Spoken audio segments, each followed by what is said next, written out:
জিম্বাবুয়েকে white wash করার মিশনে সিরিজের চতুর্থ টি-20তে মাঠে নামছে বাংলাদেশ। এই ম্যাচে একটি শক্তিশালী আর সেরা একাদশ নিয়ে মাঠে নামবে টাইগাররা। বাংলাদেশের একাদশে থাকবে একাধিক চমক। দীর্ঘদিন পর আবারও একাদশে ফিরছেন বিশ্ব সেরা অলরাউন্ডার সাকিব আল হাসান।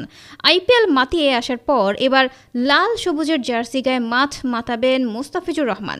ইনজুরি কাটিয়ে আবারও একাদশে দেখা যাবে সৌম্য সরকারকে। তাহলে বাদ পড়ছেন কারা? লিটন দাস কি সুযোগ পাবে সেরা একাদশে?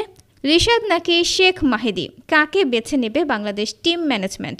চলুন তাহলে আমরা এক নজরে দেখে আসি এই ম্যাচে যে শক্তিশালী একাদশ নিয়ে মাঠে নামছে টাইগাররা।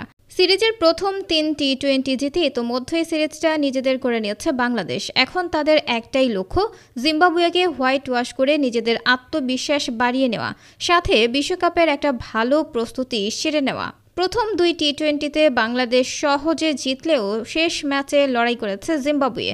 এবার চট্টগ্রাম ছেড়ে মিরপুরে লড়াই করবে দুই দল, যেখানে মাঠের সাথে নিজেদের ভাগ্যকেও বদলাতে চাইবে সিকান্দার রাজার দল।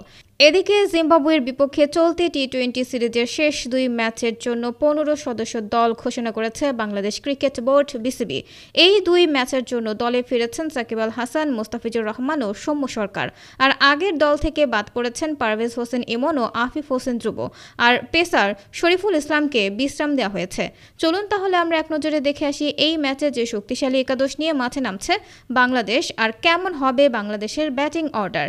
এই ম্যাচে বাংলাদেশের হয়ে ওপেনিং করবেন অফ ফর্মে থাকা লিটন কুমার দাস। লিটনের সাথে ওপেনিংয়ে দেখা যাবে ইনজুরি থেকে ফেরা সৌম্য সরকারকে। 3 নম্বর পজিশনে ব্যাটিং করতে নামবেন অধিনায়ক নাজমুল হাসান শান্ত। 4-এ ব্যাটিং করতে দেখা যাবে হার্ড হিটার ব্যাটসম্যান তাওহিদ হৃদয়কে। 5 নম্বর পজিশনে ব্যাটিং করবেন বিশ্বসেরা অলরাউন্ডার সাকিব আল হাসান। 6-এ ব্যাটিং করবেন অভিজ্ঞ ক্রিকেটার মাহমুদুল্লাহ রিয়াদ। 7 নম্বর পজিশনে থাকবেন আরেক hard hitter batter Jaker Ali Anik. 8 number পজিশনে দেখা যাবে লেগ স্পিনার রিশাদ হোসেনকে। 9-এ ব্যাটিং করতে হবে পেস বোলিং অলরাউন্ডার মোহাম্মদ সাইফুদ্দিনকে। পেস আক্রমণের দায়িত্ব সামলাবেন তাসকিন আহমেদ। সাথে আইপিএল মাতিয়ে বাংলার একাদশে ফিরছেন মুস্তাফিজুর রহমান। উল্লেখ্য, বাংলাদেশ বনাম জিম্বাবুয়ের মধ্যকার সিরিজের চতুর্থ ম্যাচটি অনুষ্ঠিত হবে 10 মে সন্ধ্যা 6টায়। এই ম্যাচটির ভেন্যু মিরপুর শেরে বাংলা ক্রিকেট স্টেডিয়াম, ঢাকা।